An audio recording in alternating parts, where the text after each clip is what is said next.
Kia ni kriva, bog ne daj tako razmišljati in bog ne daj razmišljati, da je ta moj primer slabe prakse pravilo.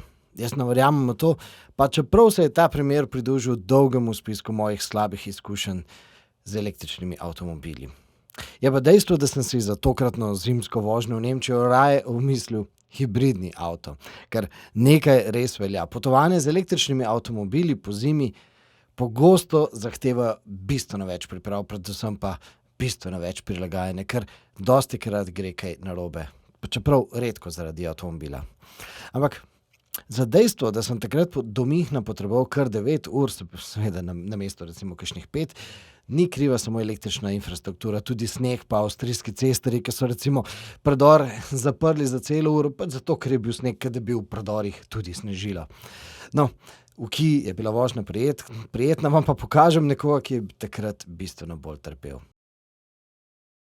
No, jutri je na vrsti moja glasbena sobota in to soboto jaz čakam že več kot pol leta.